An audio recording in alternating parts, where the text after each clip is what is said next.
Assalamualaikum warahmatullahi wabarakatuh. Kawan-kawan sekalian, kembali kita berjumpa di Jejak Semesta 65.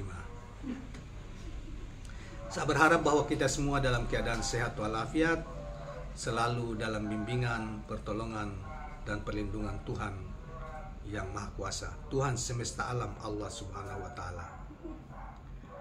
Rekan-rekan sekalian,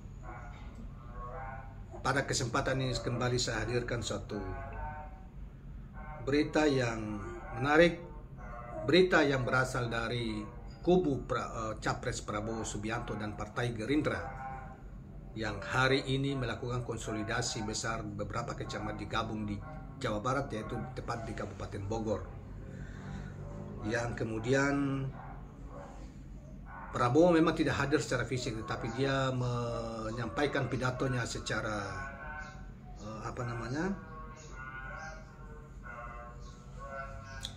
melalui video,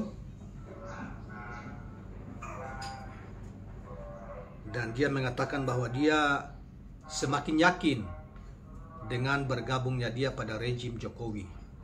Artinya dia mengabaikan seluruh perjuangan dan pengorbanan rakyat pendukungnya di masa kurang lebih 5 tahun yang lalu itu.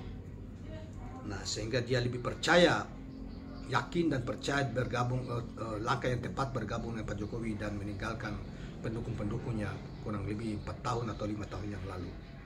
Nah, kawan-kawan sekalian, berita tentang ini kita ambil dari Oposisi Cerdas yang dimuat pada tanggal 18 Juni 2023 dengan judul "Prabowo mengaku semakin yakin keputusannya bergabung dengan rejim Jokowi itu benar," katanya. Jadi kalau begitu, ngapain capres yang lalu 2 kali, kenapa tidak menjadi cawapresnya Jokowi aja pada waktu yang lalu, sehingga tidak menimbulkan pro kontra dan perpecahan di kalangan masyarakat karena dan macam-macam lah, saudara sekalian. Tetapi inilah tipe manusia ya, dengan menikmati jabatan yang disodorkan oleh pemenang, belum tentu pemenangnya tapi menyerah. Tapi di mana setiap saat selalu dikata Prabowo mengatakan sebagai pejuang. Pejuang bagaimana? Pejuang model begini.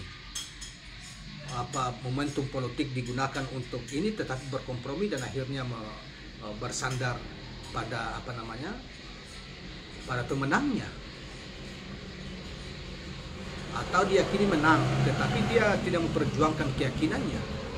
Dia lebih pragmatis bergabung untuk menikmati sebuah jabatan, dan itu dianggap pilihan yang tepat sambil mengorbankan seluruh aspirasi yang rakyat yang memberi dukungan kepadanya. Karena itu dalam soal ini hati-hati para pemilih. Pemimpin seperti ini telah mengabaikan aspirasi rakyat, telah membohongi mereka. Belum jadi presiden sudah seperti ini. Ya, saudara sekalian, itulah opini kita, dan coba untuk kita membacakan apa yang disampaikan lebih lanjut dari Prabowo Subianto ini. Jadi Prabowo Subianto hadir secara webinar ya, menyampaikan pidatonya melalui video ya, webinar. Ketua Umum Partai Gerindra Prabowo Subianto mengaku semakin yakin keputusannya gabung dengan pemerintah Joko Widodo. Bahkan dia memuji Jokowi di hadapan sekitar 4.000 kader Gerindra yang hadir pada konsolidasi kader Partai Gerindra Dapil 10 Jakarta Barat di lapangan Stadion Kebun Jeruk Jakarta Minggu. Oh, di Kebun Jeruk, bukan di Bogor ya. Sorry, saya ralat bahwa ternyata ini di Kebun Jeruk, masih daerah Jakarta Barat ya, bukan di Bogor. Putra Begawan Ekonomi itu hadir secara virtual, jadi dia menyampaikan pandangannya secara virtual. Kepada kader, dia menyampaikan perjuangan Partai Gerindra masih penuh dengan tantangan dan hambatan menuju pemilu 2024. Saya ingatkan kita berada di jalan yang benar. Gerindra punya pemahaman tentang masalah-masalah bangsa, tegas Prabowo. Dia lalu menyinggung soal keputusan pada 2019 yang lalu dengan bergabung pada kepemerintahan Jokowi. Dan hari ini saya semakin yakin bahwa keputusan saya benar, dan keputusan saya adalah untuk kebaikan dan kepentingan seluruh rakyat Indonesia, katanya. Kepentingan dirinya sendiri, tapi dikatakan kepentingan rakyat Indonesia. Ada-ada saja ini pemimpin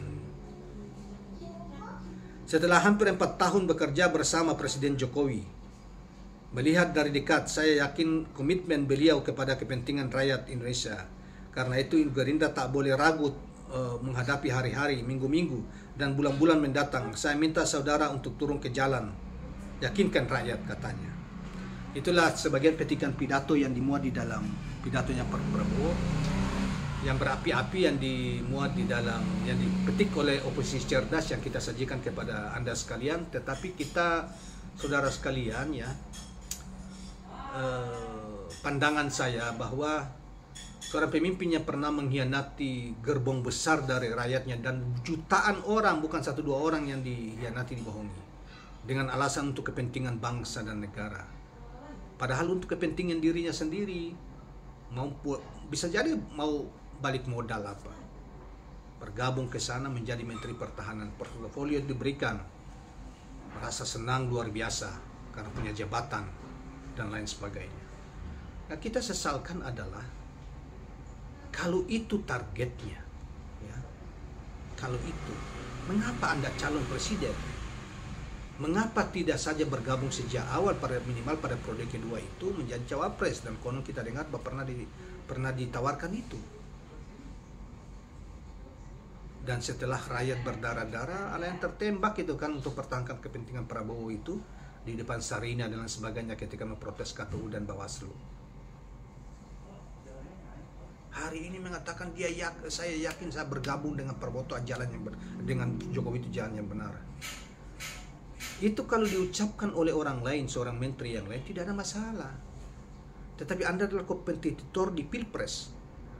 Dan ketika Anda dinyatakan kalah oleh KPU dan Mahkamah Konstitusi, Anda kemudian seolah-olah ini sudah diatur, bertemu dan kemudian berkompromi.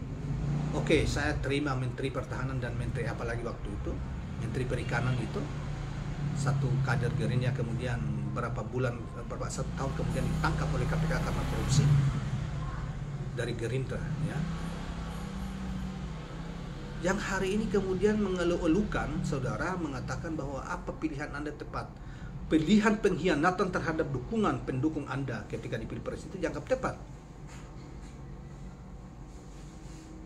Pak Prabowo sebaiknya jangan lagi berpidato seperti itulah.